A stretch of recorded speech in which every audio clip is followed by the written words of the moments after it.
In this video, we're going to learn about our third food group, network. So far, we've learned about CPU and memory virtualization. Now let's take some time to focus on how network resources are delivered to virtual machines. So in our diagram here, we see a Windows virtual machine at the top left in our little blue box here.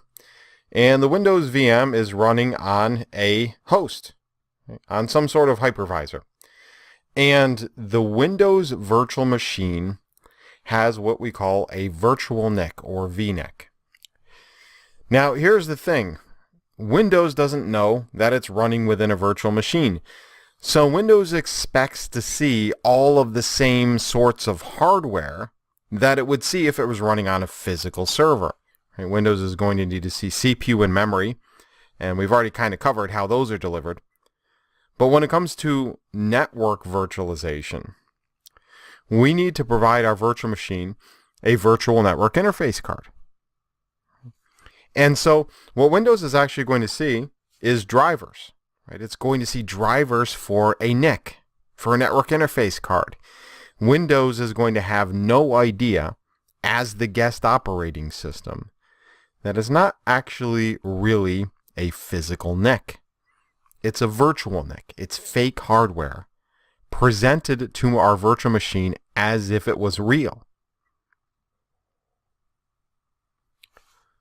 So if I were to have a physical server with a physical NIC, I would connect it to a port on a physical switch. If I've got a virtual machine with a virtual NIC, I'm going to connect it to a port on a virtual switch, right? Much like we would do with a physical machine. And so inside of our hypervisor, we're going to have something called a virtual switch. Right? And this is a switch in every sense of the word. I can connect multiple virtual machines to this virtual switch, and they can communicate with each other. As long as I put those VMs on the same VLAN, they're going to be able to communicate through that virtual switch, just like they would be able to communicate through any other type of switch. Right, so here we see the first VM is connected to our virtual switch. I connect a second VM, and I can now send traffic from one VM to another directly within that virtual switch. And that traffic never has to leave the ESXi host. Right, as long as those virtual machines are on the same VLAN, and virtual switches do support VLANs as well, and as long as those VMs are on the same VLAN, they can communicate. And the traffic never has to traverse the physical network. But some of my traffic may need to traverse the physical network. And so my virtual switch is going to need an uplink. Right? Just like a physical switch has uplinks to maybe a higher level physical switch or to a physical router, my virtual switch needs uplinks. Right? And what the uplinks are the actual physical adapters on the host. Right? So they may be called PNICs, like physical NICs. They may be called VM NICs. That's what VMware refers to them as. But when I create a hypervisor on a host, that host has some network interface cards, right? Just like any other server would. And I'm going to connect those physical network interface cards on my host to a physical switch, and that physical switch is going to have connections to routers. It's going to have a way to get traffic out to the internet, right? It's going to connect to other physical servers that are inside that same data center. And so my virtual machines may need to communicate with all of those components.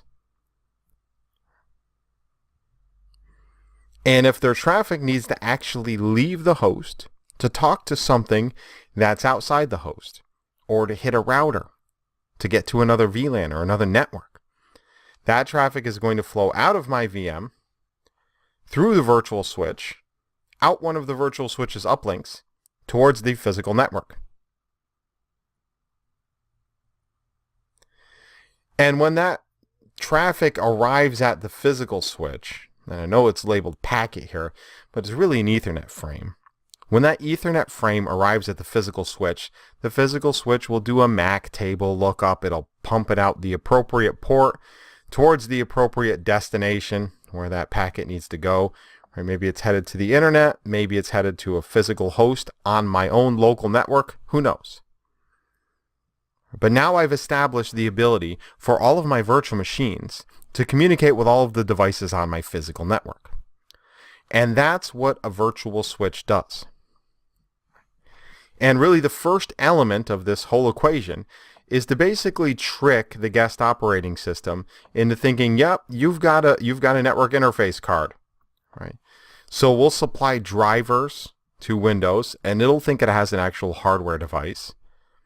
But when it sends those packets out, when it sends that traffic out, the traffic is really getting sucked up by, and it's not really pictured here, but it's getting sucked up by the hypervisor.